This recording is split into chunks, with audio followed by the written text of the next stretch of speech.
JENY'S vlogലേക്ക് എല്ലാ കൂട്ടുകാർക്കും സ്വാഗതം. അപ്പോൾ ഇന്ന് തയ്യാറാക്കുന്നത് ഉഴുന്നുവടയുടെ റെസിപ്പിയാണ്. വളരെ സിമ്പിൾ ആയിട്ട് നമുക്ക് ചെയ്തെടുക്കാൻ പറ്റുന്ന വളരെ ടേസ്റ്റി ആയിട്ടുള്ള നമ്മുടെ നാടൻ ഉഴുന്നുവടയാണ് ഇന്ന് തയ്യാറാക്കുന്നത്. അപ്പോൾ എപ്പോഴും പറയുന്നതിനോട്ട് നിങ്ങൾ ആദ്യമായിട്ടാണ് എൻ്റെ ചാനൽ കാണുന്നതെങ്കിൽ ഒന്ന് സബ്സ്ക്രൈബ് ചെയ്ത് സപ്പോർട്ട് ചെയ്യാൻ മറക്കല്ലേ. അപ്പോൾ അതിലൂടെ വരുന്ന ബെല്ലൈക്കൺ ഒന്ന് എനേബിൾ ചെയ്ത് വെച്ചാലേ ഞാൻ ഫ്യൂച്ചറിൽ ഇടുന്ന വീഡിയോസിൻ്റെയൊക്കെ നോട്ടിഫിക്കേഷൻ നിങ്ങൾക്ക് ലഭിക്കുകയുള്ളൂ. അപ്പോൾ നമുക്ക് വീഡിയോയിലേക്ക് പോകാം.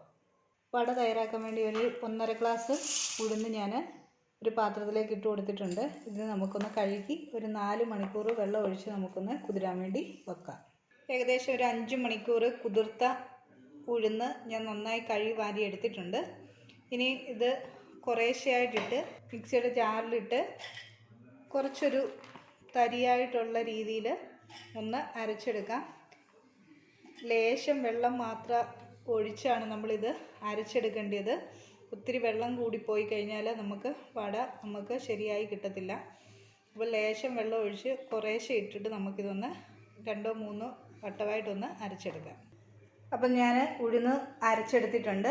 അപ്പോൾ വേണമെങ്കിൽ നമുക്ക് ഇപ്പോൾ തന്നെ നമുക്ക് ഉള്ളിയും ഇഞ്ചിയൊക്കെ ചേർത്തും വെച്ച് നമുക്ക് ചെയ്തെടുക്കാവുന്നേ ഉള്ളൂ. ഞാനിതിപ്പം ഒരു ഓവർനൈറ്റ് വെക്കുന്നുണ്ട്. ഒരു ഓവർനൈറ്റ് വെക്കുമ്പം മാവ് നന്നായിട്ടൊന്ന് ഫെർമെൻറ്റേഷൻ ചെയ്യും.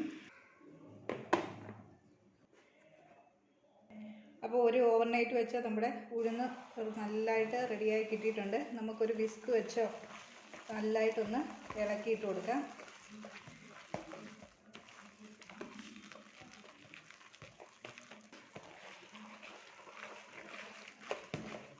ഇങ്ങനെ നമ്മൾ ചെയ്തെടുക്കുന്നത് വട നല്ല ഒരു സോഫ്റ്റായി കിട്ടാൻ വേണ്ടിയാണ്.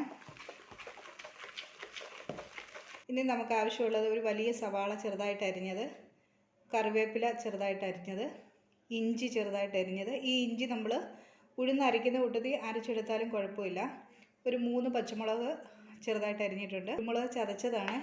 കുരുമുളക് ഒന്ന് ചതയ്ക്കുമ്പോൾ ഒരു 2ആയിട്ടോ 3ആയിട്ടോ ഒന്ന് പൊട്ടുന്ന രീതിയിലൊന്ന് ചതച്ചെടുത്തിട്ടേ ഉള്ളൂ. അല്ലെങ്കിൽ നമ്മൾ വട തയ്യാറാക്കി എടുക്കുന്ന സമയത്തേക്ക് നമുക്ക് ഓരോ വടയ്ക്കുള്ളിലേക്ക് ഓരോ കുരുമുളക് ആയിട്ട് വെച്ച് കൊടുത്താലും മതി. അപ്പോൾ ഇതിനി നമുക്ക് മാവിലേക്ക് ചേർത്ത് കൊടുക്കാം.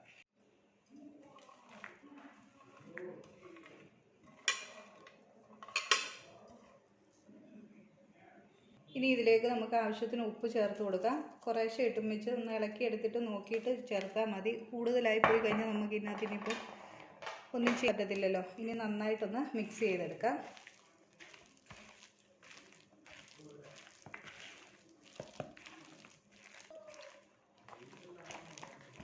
അപ്പോൾ വടയ്ക്കുള്ള മിക്സ് ഇവിടെ റെഡി ആയിട്ടുണ്ട്.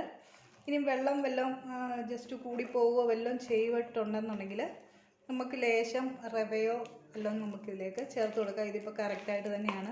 ഇതിലേക്കൊന്നും ഞാൻ ചേർത്ത് കൊടുക്കുന്നില്ല. അപ്പോൾ ഇനിയിപ്പോൾ നമുക്ക് എണ്ണ ചൂടാക്കി ഓരോന്നായിട്ടിട്ട് വറുത്ത് കോരാം. അപ്പോൾ വട ചൂടാനെ കൊണ്ട് ഞാനിവിടെ എണ്ണ ചൂടാക്കാൻ വേണ്ടി വെച്ചിട്ടുണ്ട്. അപ്പോൾ ഞാനൊരു പാത്രത്തിൽ വെള്ളം എടുത്തിട്ടുണ്ട്. അതിൽ കൈ നന്നായിട്ട് നനയ്ക്കുക. അതിനുശേഷം പിന്നെ നമ്മൾ ഈ മാവ് കുറേശ്ശെ എടുത്തും വെച്ച് നമുക്ക് എത്രയാണോ വലിപ്പം വേണ്ടിയത് കൈ വെച്ച് തന്നെ ഒന്ന് ഉരുട്ടിയെടുക്കുക. അതിന് ശേഷം ഒരു തുളയിട്ട് കൊടുക്കുക. അതിന് ശേഷം നമുക്കിത് എണ്ണയിലേക്ക് ഇട്ട് കൊടുക്കാം. അപ്പോൾ ഓരോ പ്രാവശ്യവും കൈ വെള്ളത്തിൽ മുക്കിയതിന് ശേഷം വേണം മാവ് എണ്ണയിലേക്ക് ഇട്ട് കൊടുക്കാൻ.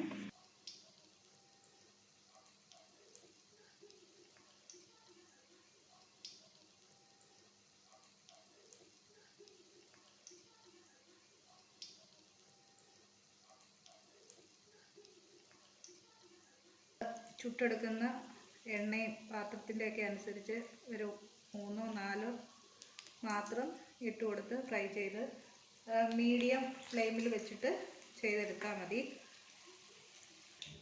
ഓരോ സൈഡ് ആയി കഴിയുമ്പോൾ ഒന്ന് തിരിച്ചിട്ട് കൊടുക്കാം.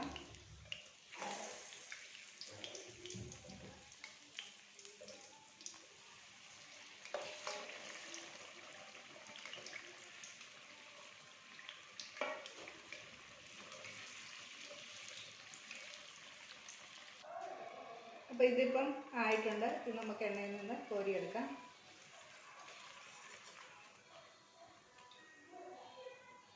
അപ്പോൾ ഇതേപോലെ നമുക്ക് ബാക്കിയിരിക്കുന്നതും ചെയ്തെടുക്കാം. അപ്പോൾ വടയെല്ലാം നമ്മൾ ഫ്രൈ ചെയ്തെടുത്തിട്ടുണ്ട്. അപ്പോൾ ഇതിൻ്റെ കൂടെ കഴിക്കുന്നത് ചട്നിയൊക്കെ കൂട്ടിയാണ് കഴിക്കാൻ നല്ല ടേസ്റ്റ് ഉണ്ടാവുക. അപ്പോൾ ഞാനിവിടുന്ന് തേങ്ങ ചട്നി വെച്ചിട്ടുണ്ട്. അപ്പോൾ നല്ല ക്രിസ്പി ആയിട്ടുള്ള ഉഴുന്നുവട ഇവിടെ റെഡി ആയിട്ടുണ്ട്. അപ്പോൾ ഈ വീഡിയോ ഇഷ്ടപ്പെട്ടാൽ ലൈക്ക് ചെയ്യാനും ഷെയർ ചെയ്യാനും മറക്കല്ലേ. ചാനൽ നിങ്ങൾ ആദ്യമായിട്ടാണ് കാണണമെങ്കിൽ ഒന്ന് സബ്സ്ക്രൈബ് ചെയ്ത് സപ്പോർട്ട് ചെയ്യാനും മറക്കല്ലേ. അപ്പോൾ എല്ലാവർക്കും ഒരു നല്ല ദിവസം ആശംസിക്കുന്നു. Thank you.